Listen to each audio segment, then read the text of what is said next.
last episode, we talked about the gratitude effect, but specifically how I look at gratitude within my referrals without asking methodology, how it's kind of like rooted through what we do, but specifically in how I asked you to answer a question. Now, the question I asked you to answer with last week's episode was, do I believe that it is the right thing to do to take care of the people, the referral sources, your referral sources, who take care of my business by sending me referrals?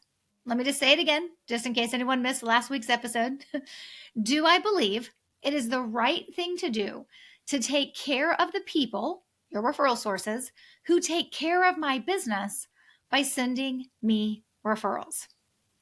This question really puts a foundation in place of not only your belief of, yes, I believe that I should take care of the people who take care of my business, but it also drives us to take action. It's not just about being grateful for these folks that refer business to us, who refer clients to us, and it doesn't allow us to sit in our intentions, our best of intentions. It really drives us to take action. I'm guessing if you're back this week for this week's episode, then there's probably a part of you where your answer was yes. Or maybe you're just super curious what comes next, right? Because at the end of that episode, I said there's a few things that I need you to tackle before the end of the year. So if you're listening to this episode 390, if you're listening to this on the podcast, or you may be watching this on YouTube, but if you're listening to this episode on the day that it drops, you still have multiple weeks in December left to get a few things done. Now, in fairness, I recognize I may be adding these things to your to-do list, which is probably already full of things to do, but trust me, they're very, very important. So if your answer is yes, and you've got really 5 weeks, if you think about it, December has 5 weeks in it. And if you're trying to like wrap it all up by December 19th, I know I am, then you've got 3 weeks, okay? But somewhere between 3, 4, and 5 weeks to get this stuff done. I have full confidence in you, full confidence in your ability to do this. But what I'm going to talk to you about today is the action I need you to take before the end of the year if you answered last week's episode question with a resounding yes. So the answer is yes. I do believe that it is the right thing to do to take care of the people, my referral sources, who take care of my business because they refer to me. Then we need to tackle just a couple of things before the end of the year, because end of the year is no time, my friends, to ignore your business's most valuable asset, your referral sources, the people who refer you. So I'm actually just going to encourage you to do two pretty simple things before the end of the year. No massive list of the 12 things you should do or could do or really, really need to do, right? Just 2. All you need is to do these 2 things before the end of the year. Now, let me give my disclaimer. I'm not guaranteeing you that you do these 2 things and you will unleash a river of referrals before the end of the year, or maybe when the new year kicks off. That's not my guarantee. That's not my promise, right? But I do know doing these 2 things will put you in a position to really end the year referral strong and do right by your referral sources. So what are these 2 things? Let's get to it. Number 1, acknowledge them. First, you acknowledge your referral sources by knowing who they are. And quite frankly, by keeping a list of their names. That's really what I want you to do when you think about acknowledging. You can't think differently, take care of differently, do anything differently for the people who refer clients to you if you don't know who they are. You have to know who they are. Now, I know in your mind, you may have a list of people that you wish were referring to you. That's a different list. Right now, we're just focused on the list of the people who are referring to you, who we call internally with my clients, we refer to those as our existing referral sources. If someone's never referred you, we call those potential referral sources, or sometimes I call them the soon-to-be referral sources. But we're talking about the people who have referred business to you. And it may not even just be this year. Maybe they referred business to you this year, but maybe there's also other people who referred business to you the year prior. It's okay to look at this more than just in the last 6 months or the last year. I encourage you to look back over the last couple of years, at least 2, maybe even more. But you can't acknowledge and think different and feel different and act different towards these people if you don't know who they are. And that means you got to write their names down. Now, in some cases, I will tell my clients, like, hey, it's not such a bad idea to have a list of your referral sources printed out and placed somewhere around you, whether it's on a wall or on your table or on your desk. And maybe you have it on your screensaver of your phone. That would be really cool to do. I don't know how my daughter would feel about that if she came off my screensaver, but it feels like the place of prominence when she's there above her brothers. The idea here is that you need to keep these folks front and center. So I want you to have their names written down. Of course, I keep this stuff in my online, like my cloud-based database. And then I also have them in a spreadsheet. We kind of do a little bit of double duty here because they serve different purposes in my business. But it's also a good idea to maybe have those names written down in front of you visually where you see them, up on a cork board, right? Maybe that's the right place for you to put them. Maybe when you turn on your computer, it's the screensaver on your computer. Hey, here, these are your referral sources. These are the people who refer business to you. All great steps. You don't need to do all of these things, but you need to at least know who they are and have their names written down and be keeping a list of their names at all times, because your ability to acknowledge them first comes with knowing who they are. So take a little bit of time. Look back where all of your clients and then all of your prospects who did not become clients, figure out where they came from. And if any of them were referred to you, capture the name of the person who did the referring. Write that down. That is a referral source. You need to know who they are because you need to start acknowledging them yourself internally.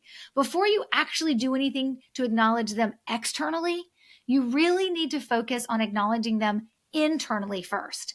And that's what this step 1 is all about. This is not a complicated step. I'm not asking you to do anything other than know who your referral sources are so that you can start acknowledging them differently to yourself internally.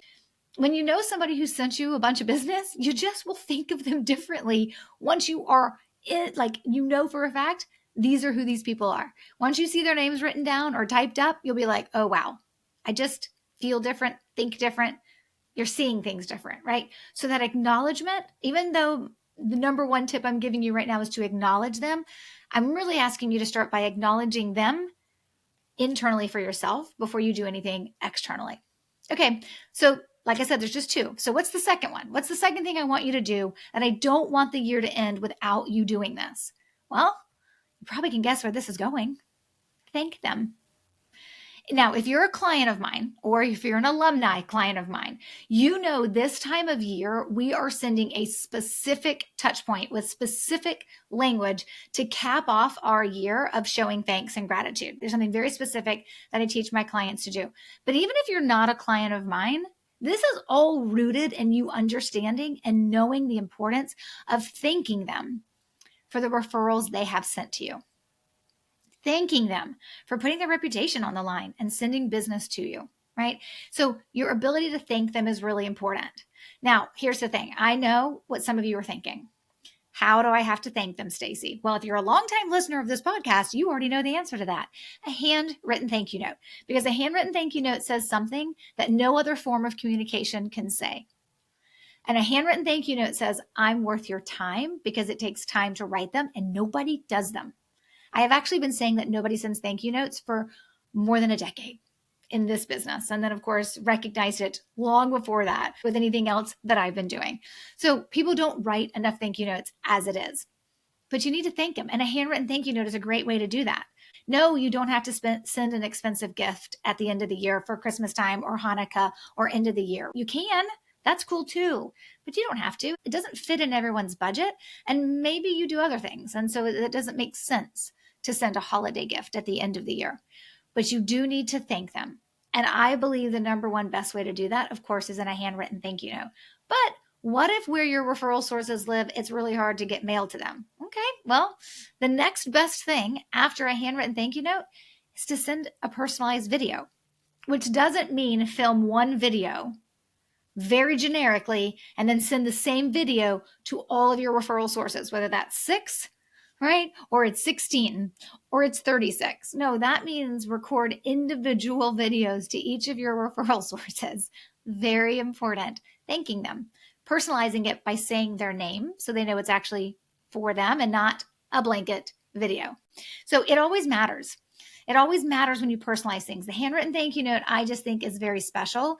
And I know some people think, well, people get a lot of Christmas cards. They get a lot of stuff this time of year. The gifts are coming. The Amazon packages are arriving. I know mine have already started.